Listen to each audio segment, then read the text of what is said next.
Hello and welcome back to Puppet Time Online. I'm your host, Eric Wright, brought to you by the Puppet Kitchen. Puppet Time Online is your chance to sit down with some of the puppetry community's finest and me to find out what they know about. And I'm very happy that you're all here joining us today. As usual, running the show is Katie over here. Hello, hello. She's going to be catching your comments and questions. So if you have anything you want to say, to me or our guest today, comments or questions about our show, put them in the chat down below. We're on Facebook Live and YouTube Live and also Twitch. They all have chats, so we want to hear from you. Obviously, we're on YouTube, so like and subscribe, smash that like button, and I don't think you can say that. I can't? No. Oh, I was trying it on for size, and you're right, it does not feel right. Well, go with that feeling. Thanks, Katie. Keeping me on track as usual. Well, I'm really excited that you all are here, and I'm really excited for our guest today. She is a legitimate fairy princess, apparently. She's been described as part celestial being, part sophisticated human by Fairy Magazine. I feel like that's about as legit as you can get. She's an incredible writer, director, costume designer, puppeteer. It's Charlotte Lily Gaspard. Hi. Hello, Eric. Nice. How are you?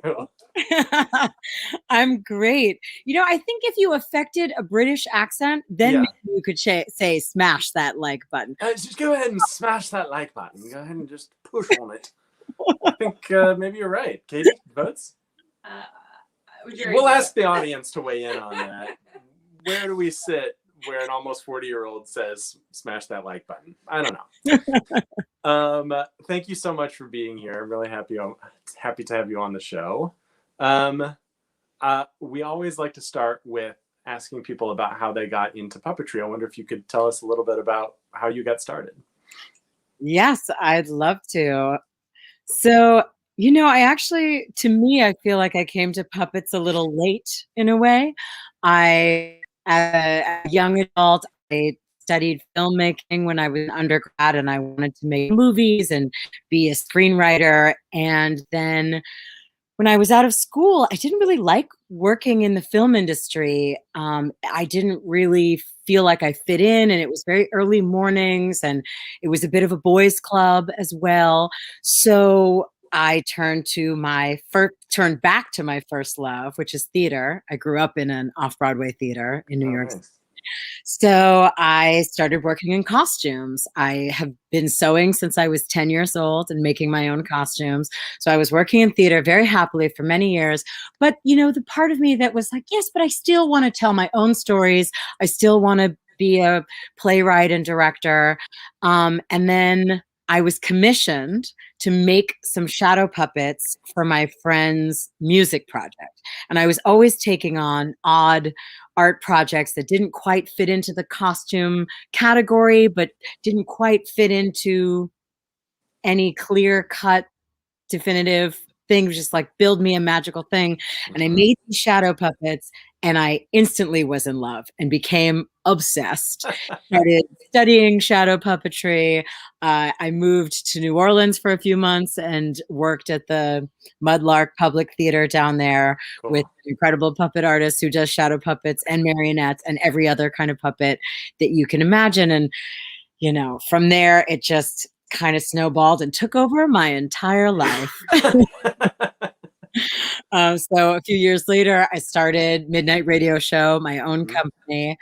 And we primarily do shadow puppets and fairy tales and science fiction, kind of mash that up into a big hybrid of our own theatrical style that mixes hip hop and spoken word and music and dance and shadow puppets and three-dimensional puppets. And here we all Here are, we are. 7 years later. When you got that first commission for shadow puppetry, had you done any shadow puppets before? Like, how did your friend come to think, I need shadow puppets and I need Charlotte to do that? Well, no, I had never made a shadow puppet before. I'd never made a puppet before, but I have always been interested in sculpture. My mother is a ceramic artist, and I've always been a fairy. That was not a new thing. Right, of course. You're really born into that life, honestly. Yeah. in my born and raised New Yorker life, fairy things and fairy tale theater was always a part of it. Yeah. So I think my friend was just like, you're a fairy, you make wings and do wing making workshops and fairy workshops with children in parks and community gardens as this side project. So you are the person to make this thing that I don't even know what it is. And she was going off of the inspiration of ancient, Chinese and Southeast Asian shadow puppetry. I don't think she really had a clear vision of what I was going to do. She just said words and strummed her little ukulele to me. And she was like, I'm writing a nautically themed kind of, musical opera. And that's what I need. But she also didn't really have a concept of how it was going to work. So not only was I making these mermaid shadow puppets, she needed me to build a little pop-up stage that would be their projection screen. So that was the first version of a pop-up screen. And I think that was part of my falling in love with shadow puppetry is the idea of having a suitcase or a trunk, a magical trunk that opens, and then out comes PVC pipes that fit together, and a big piece of fabric that get clamped onto it. And I think that fits into the fairy workshops and wing making workshops. This idea that me and a few fairy friends could go somewhere. Especially I love doing outdoor activations, and the idea that people who don't know that it's happening will just wander by, and then little kids who might need to believe in fairies will be walking through the park with their parents, and then suddenly there will be a group of fairies doing a wing making workshop or blowing bubbles or doing a theater dance performance. So to me, the shadow puppets, it just fits so well with that pop-up magic. Yeah. I also feel like there's not enough fairy fantasies that have PVC pipes in them. I feel like that's not generally part of the narrative when it really should be. I feel like that's very strong. Indeed. Yeah. Suitcases aplenty, but PVC pipes?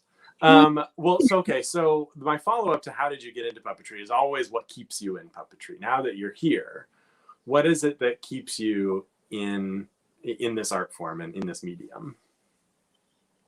Wow. I have to say that my answer is going to be the same as it would have been a year and change ago, but it's almost even more meaningful now. What keeps me in puppetry is that I also am a DIY builder, and I love nerding out on inventing, innovating, and puppetry is perfect for that because, as I know you know and appreciate, we are a community of people of like wacky inventors who are like, well, what happened if you got 100 big pens and some packing tape? Who could you make? What could you build? But I've definitely had some shows based on that very idea. Yes. You're like, well, someone gave me 18 boxes of empty water bottles. I'm sure I can build a show. Yeah, definitely.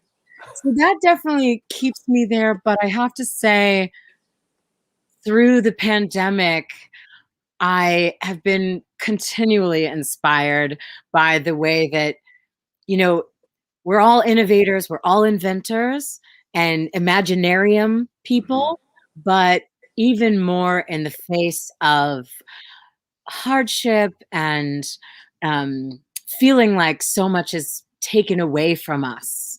There's such a sense of loss, that the puppetry community is just never is a group of people that never gives up and is always just like, well, this is what we have. What Mhm. we make. Mhm.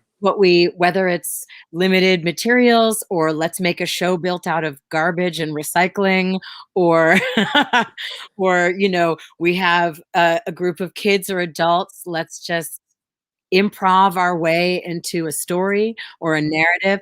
But I'm just so inspired by the way that the puppetry community is continually building each other up and coming up with new ideas and innovations, and excited to share our Mhm. ideas with each other. Mhm. And I know that that will keep me in puppetry till the day I die. That's amazing. I actually wanted to ask you about that too, because I'm always amazed by people who are so outwardly, about that glitter life. They're all about sparkles and glitter, and it really does bring inspiration to a lot of people. And I'm really curious, like where you find inspiration for glitter and sparkles in a world where it seems like the world is like increasingly dark and cynical. I think in a lot of ways that's part of why it's so important to me, because children know a thing that most or many adults forget, which is that whatever happens, no matter how many scraped knees or disappointments or death, loss, political unrest, Mhm. everything terrible in the world is real and it exists. And I don't think that we need to pretend that that's not a part of existence, but it doesn't negate magic and hope and new life and flowers blooming in the spring. And we give power to the things that we celebrate. So I do think it's important to live in the adult world. And I do read the news, and I'm very interested in what's happening in the world, no matter how much it might make me sad or angry. But I never want my life to tip a balance where my focus is on the dark things, because ultimately, if I'm here on this earth for a finite amount of time, and where our power lies in how to use that time. We Mhm. can't have more time, but we can be intentional about Mhm. how we use that time. And I want to use it making the world brighter and happier, and a place where kids and grown-ups Mhm. can be reminded that, you know, yes, there's things that we're grieving and there's work to do. There's always so much work to do. But how are we going to keep the passion and the energy to do the important work? We need to laugh. We need to celebrate. We need to dance. We need to tell jokes. And we need to keep an eye on all of those things that give us the juice. Mhm. I can get behind that. And it's funny, when I meet cynical adults who probably need my stories and my workshops more than they could ever realize, that there's this there's almost this like fearful rejection. It's like, oh, well, it must just be easy for you. Your life is easy. And that's why you can wear pretty dresses and glitter and run out into the parks frolicking and making a fool of yourself. And, once we start to relax that resistance and realize that I don't do this because it's easy for me. I Mhm. do it because I think it's important. Mhm. I think that the more that any individual or community or group can invite some of that whimsy and playfulness in, it will make it easier to do the hard work. Mhm. Yeah, I think you're totally right about that. That's something that I've tried to have Puppet Kitchen work also incorporate as well. A lot of our original work kind of balances that light and dark together. Um, so I want to know about your midnight radio show. I want to know about like the work that you do with your group. I wonder if you could talk a little bit about how that group came together and like who those people are, and like how that all started. Yes, indeed. Well, the Midnight Radio Show, I officially started it, I think, in 2013. It's a little bit of a time dilation, but I had already been dabbling in in being a part of different art collectives throughout my 20s, and I've always been interested in how collaborative works, I think, are so meaningful and exciting to have different perspectives come together to make a story. And I do believe that we're stronger and we're more brilliant when we work together. I have a background in improv, and the basic principle is yes and I try to invite that into my work. So Midnight Radio Show started really with a few of my very best friends who are artists, but not puppeteers, different types of music and dance and actor performer types. And we came together on the idea that how can we create new works that are sort of reinventing the genre of fairy tale? And so that was the very seed concept. And I knew that I wanted to bring a lot of puppetry, especially shadow puppetry, to the mix.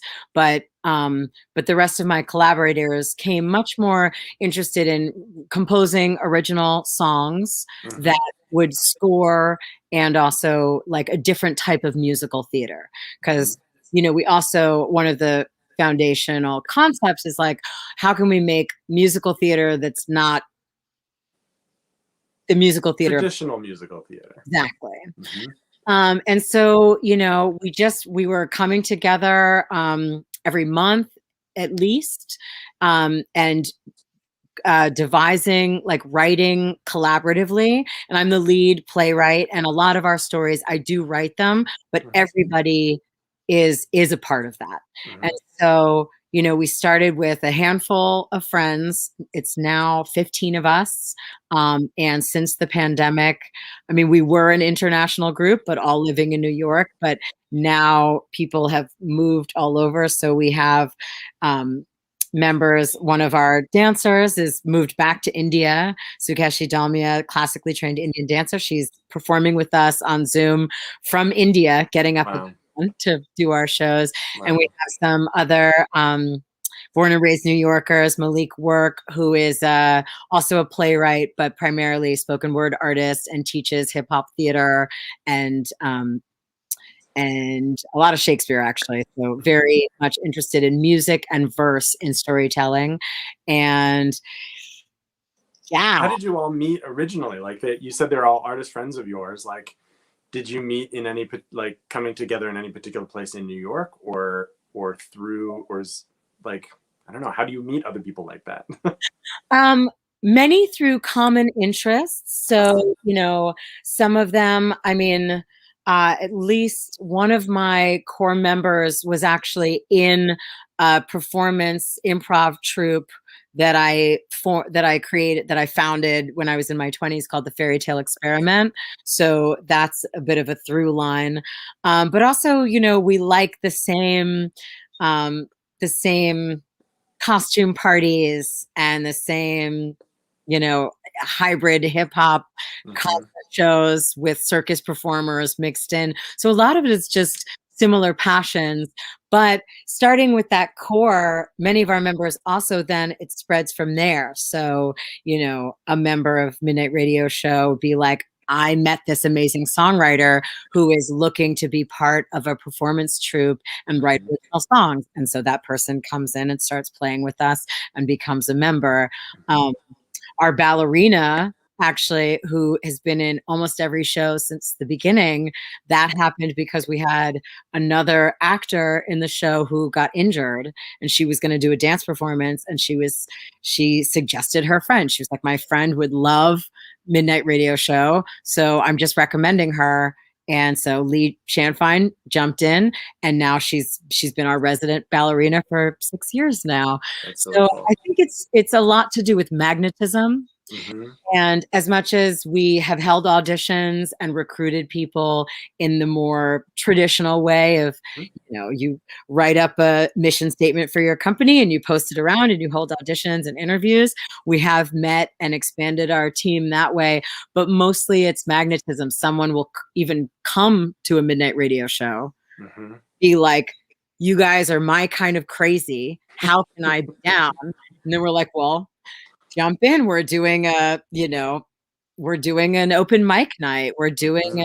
a share of works in progress. Come and play with us, and we'll see how it works with the group. And if it's a fit, if it's a natural addition to the community, then that person stays. And then we also have lots of people who will just come pop in for one show and be like, that was really fun. And I'll just be an audience member from now Mhm. on. Because it is time consuming to be part of any collective. Because when you're in a collective, it means that you have to take more time to be a part of every part of it. We do things Mhm. together. So as much as I am the leader and lead playwright and director, everyone has the responsibility to give their opinions and their feedback.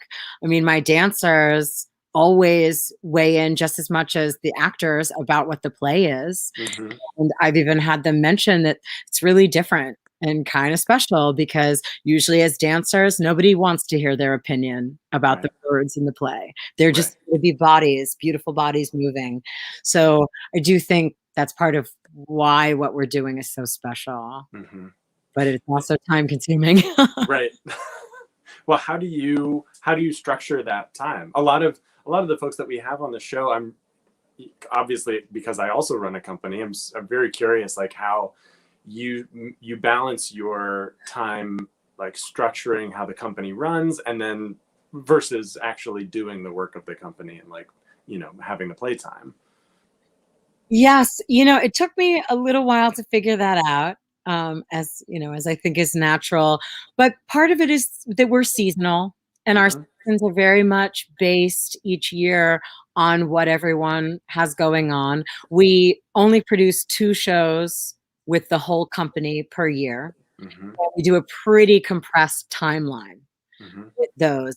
And so most of the year, I am doing a lot of solo shows or smaller shows where 1 or 2 or 3 of our collective members who have time and want to will come and perform with me, in the schools and the gardens for our Twilight in the Garden fairy tale series for families. And I do a lot, but I also do a lot of performing by myself. And Hmm. that is part of what's sustainable is Hmm. that members of Midnight Radio Show, we meet a lot more often since the pandemic Hmm. because people have moved away, and it's a lot of those meetings are more about staying connected and emotionally supporting each other because we've become an art family, but we're a family now. But our actual work is really, we do a winter show, we do a summer show, and the rest of the time, when in normal busy life, everyone's free and they do their independent work, and we support each other. We go to see each other's shows, but they don't have a lot of commitment. It's very low commitment Uh, most of the time. yeah, cool. Now Yeah. you guys also do, in addition to work for kids, you do work for adult audiences or traditional theater going audiences, you might say. Um, how do you balance that? How do you balance the company's image in doing both of those uh, kinds of work? I know, especially in puppetry, there's frequently in this country a sort of pigeonhole of like either you're a kids performer group or do raunchy late night shows, or you're doing something totally different. But it feels like you guys do a real balance of both. We do, and it is, I think, cautiously. I mean, we do spend time and energy and discussion how to make sure that our branding stays clear to our audience members. Hmm. Um, but what really works about that is that at the very basic philosophical level with our company is the idea that, you know, whimsy is for everyone, and that adults need that same sensation of enchantment and wonder that we're creating, or, you know, striving to create for our kid and family audiences, that adults really need that too. And so they might need it in different packages. It Mhm. it might help enchant our only adult audiences if there's, you know, a couple burlesque numbers. Right. But I think we've been really fortunate and also smart about it. Yeah. It's a little funky navigating online. Hmm. We haven't really been doing our full the full version of our adult shows online, because it's a little bit too hard to make it clear what it's for. But Sure. when we were in person, it was very easy, partly just what time it was and the way that we would promote it. But part of Right. how we promote our adult shows is like, this is, you know, the thing that we did for your kids. Now this is, you put them to bed, and this is Right. for you. Like the midnight radio show versus the like 6:30 radio show. Exactly. Yeah, I get. um, Um, so yeah, I'm very excited to get back in person, because, you know, we haven't worked with our burlesque artists since the pandemic. mhm. Just because once you're online, it is a little confusing how to make that clear. But what we've gained is that people who've never been able to see Midnight Radio Show live now get to see it live. So we've had Mhm. people tuning in to the live streams from California, from, you know, New Orleans, Florida, and France. I'm like, you That's guys great. stayed up late. Do you have programming that you do, or shows that you do, that you gravitate towards more, whether it's doing shows for young audiences or for older audiences? You know, no, I almost feel as if the balance is keeps me fresh and excited, actually, Hmm. because they do feed into each other, and I think I make discoveries when I'm producing an adult show. I make discoveries of things that I want to explore more for kid audiences, and vice versa. Hmm. Um, and Yeah, I think that, you know, I mean, this is gonna sound a little funny, but I don't I can't deal with too much grown up, like too much grown up energy. It just like, gets tiring to me after a while, because grown Uh-huh. you know, have like, you know, it's too easy for regular grown-ups to think that being serious is the same as taking life seriously, and I take life seriously, but that doesn't mean that I'm trying to be serious. Hmm. I think there's a time and a place for seriousness, and I'm going to save it for taxes, or you know, um, or corporate client meetings. Uh-huh. So but I also, if you only hang out with kids, then you never get to talk about, you know, the things that grown-ups worry about. And Hmm. I really think that our best world has that kind of diversity as well. That Hmm. there's time for what 5-year-olds are thinking about and worrying about and excited about, and what 25 and 55 and 85-year-olds are thinking about, worrying about. And I think that we make each other better, and listening to everyone's perspective only can expand our ability to understand each other and ourselves. Hmm. Yeah, I was just gonna say, it sounds a lot like it's really focused on listening to what the other person is, or what the audience is interested in, or what they're concerned about, rather than what you're concerned about individually, or like where you're at as a, as a grown up or whatever, you know. Yeah. And with kids, I mean, it's so fun because they like interactive stuff. Hmm. Whereas adults tend to get a little uncomfortable, or they don't, find it a chore. They don't want to clap along or sing along. Um, but at the same time, fairy princess though I may be, um, that is in complete partnership with, I love math and I love science and I love complicated concepts and words and nerding out on more heady intellectual stuff, and you need an adult audience to enjoy that. Kids are just like, I haven't learned what most of those words mean yet, let alone like I'm still blown away by the fact that I have a shadow.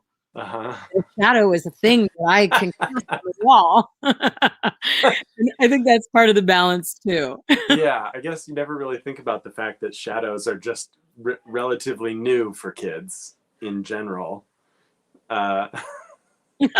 Whereas, you know, adults have seen one or two in their life. Do you feel like shadows, like shadow puppetry in general lends itself to what you're doing with Midnight Radio Show? Do you feel like that particular kind of puppetry is specifically suited to what you're trying to do? I do. I do feel it's a bit of a match made in heaven, just because even at the most basic level, like we're saying, you know, kids are still just mind blown that a shadow is a thing that happens. Light is cast against a solid object, whereas adults have learned to take that for granted. But once you start doing shadow puppetry and you have a really complicated paper cut and you're shining light and maybe you move the light source and it changes the way the shadow is, full-grown adults who think that they know everything about how a shadow works are like, oh my God, how does that work? That's so beautiful. And I love that analog magic of shadow puppetry, because you can just, smash a water bottle and shine a flashlight through it, and it does look like you made a complicated animation on a program with, like, you know, getting really into computer technology stuff, but it's just like it's analog magic. It's the magic of the everyday, of the ordinary that we take for granted far too often. I think that's why it's the basis of what we do, because it's a visual representation of our philosophy. That's really cool. Now we met through the Puppetry Guild of Greater New York, and are both serving on the board right now. I'm really curious what your experience with the guild has been so far, and like what's exciting about it to you, and you know what you think it can do for the community.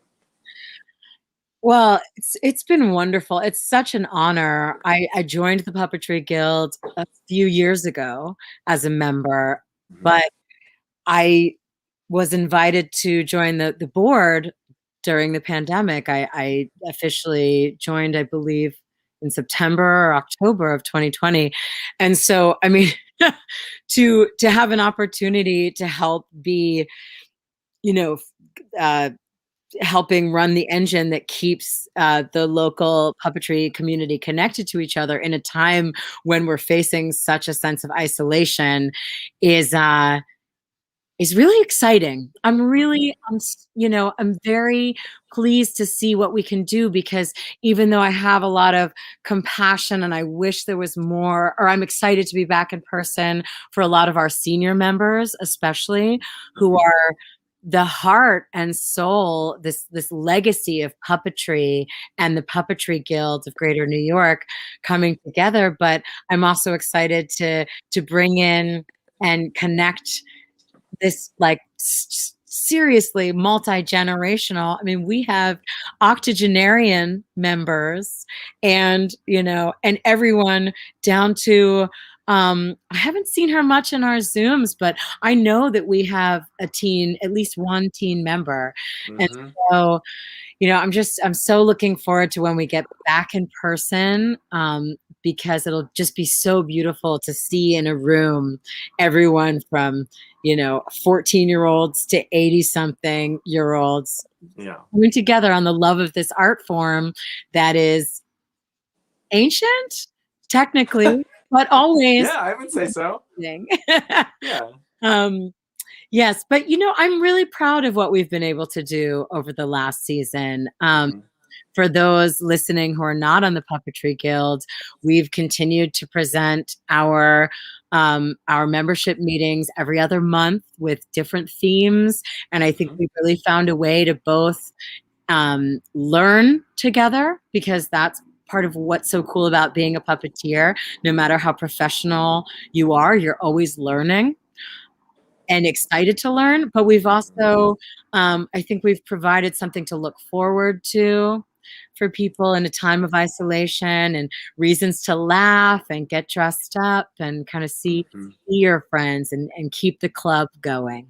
Yeah, I think it's one of the things that I think is really special about the Guild Zoom meetings is just that we end the meeting and then just leave the Zoom open.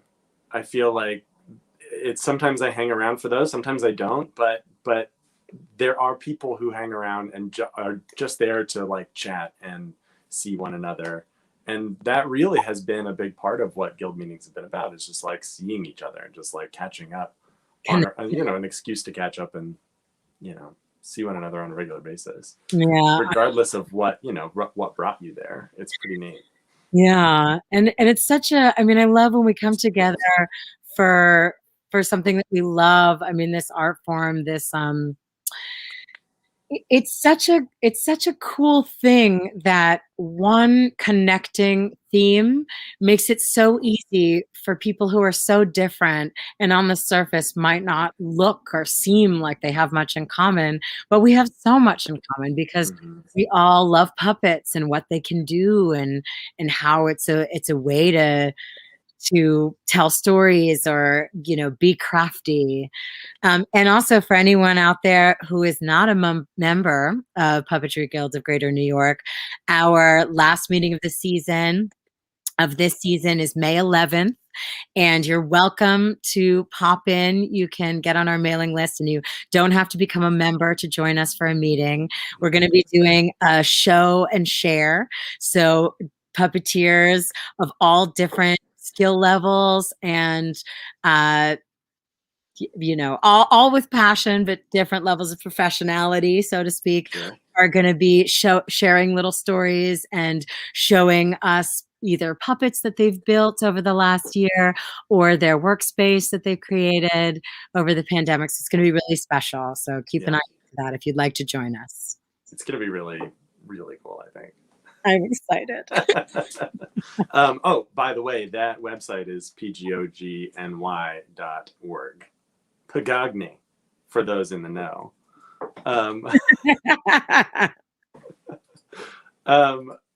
So you mentioned that you have I'm curious actually. A lot of times I like getting into on this show sort of what other people's interests have to do with puppetry, how they kind of lend themselves to puppetry. And you mentioned that you have a background in costume design. I wonder where you see the overlaps between that art form, that realm of study, and puppetry, and the work you do in puppetry. Yes, as a costumer, part of my passion for costumes when I was much younger began just because I love dressing up. And so when I started learning how to sew when I was 10 and made all of my own costumes for Halloween or being in the school musicals in high school, I would always go to the costume team and be like, listen, is it okay? Like, I'd like to make my own costume.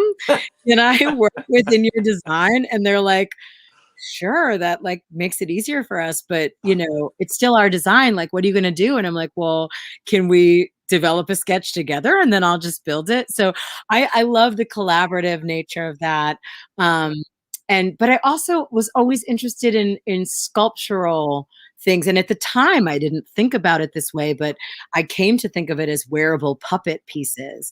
I am very passionate about parade culture in New York City.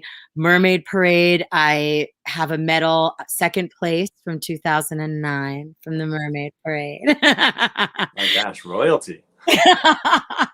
And but also, both in the sense of Mermaid Parade and these just exuberant community gatherings, but also politically as a positive, loving way to protest and make your voice heard.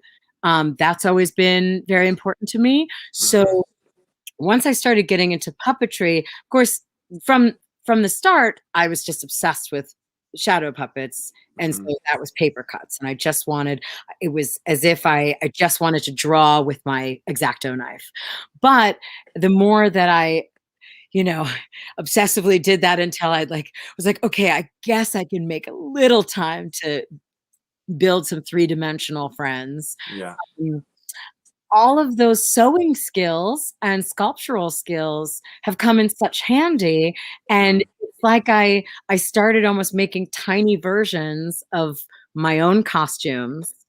And then that's, making rod puppets. That's how I kind of got started. And then, from there, experimenting with some marionette and stringed puppets. And I started to look around at some of my old costumes, paper mache, like giant unicorn head from Mardi Gras in the past. I think we have a picture of one of your giant paper mache head costumes, right? Yeah. You have that one. Yeah, there you go. Yes. And so this, it's a black and white photo, which I kind of love because you can see the shapes better, but this is a very colorful scene. So that head is a phoenix head.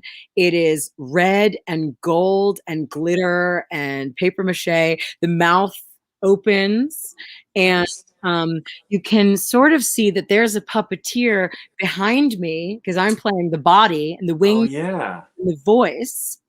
But my head in this shot, you can actually see my face, but in a lot of it, my puppeteer would shoot the head forward so that my face is in shadow and we're just this giant mystical bird.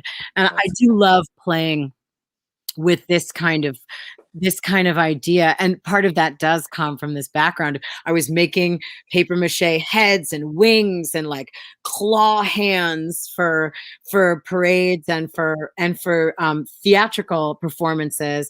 And then I was like, wait a minute, these are giant puppets. And also, like, where does the performer's body fit into this? I started with this background of everything wearable because of costumes, and then I get further and further afloat in what that means and where is the intersection between a costume and a puppet, and they're getting bigger. You guys are back in person. You better watch out.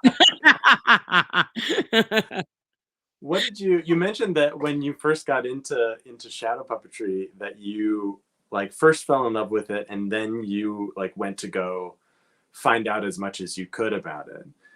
Where did you go look? Like if there's anybody in the audience that's kind of interested in shadows or a little bit interested in shadows, like where would you go look to find out more? So for context, at the time I had like newly discovered this passion, this obsession, but I also had a really busy, fun career in costumes. At the time I was still working at the Public Theater and I was the wardrobe supervisor at Shakespeare in the Park. I didn't have a lot of free time to go study. So I took a lot of like weekend long workshops. A lot of these things have moved online now. So I think there's probably even much more available now than there was 10 years ago when I was getting into it. But if you have time, you budding puppeteers out there, I think a really special thing to consider is at the beginning of every summer, the O'Neill presents a week-long thing that they call the National Puppetry Conference. And it is like grad school boot camp in 1 week, but the most funnest, most playful way to expand your technical horizons, but also explore your creativity with puppets. I also offer workshops, but mostly through the New School And so, I mean, if you are university age, just talk to your professors and get them to have me come in, and I'll teach you about shadow Nice. puppets. Perfect. And but I do think that we're really lucky, because I think that we're only getting more access, and that's something that's magic about the internet and the land of Zoom, is that even if you cannot travel, there are a lot of opportunities out there. There's also Drama of Works is a company, Shadow Puppet, very, very much Shadow Puppet oriented, also based in New York, and led by an incredible group of women. They do a lot of classes and workshops as well, including online. So, and also, if you get onto the Puppetry Guild of Greater New York, pagognyny.org, or Puppeteers of America, which is, what is it, puppeteers.org?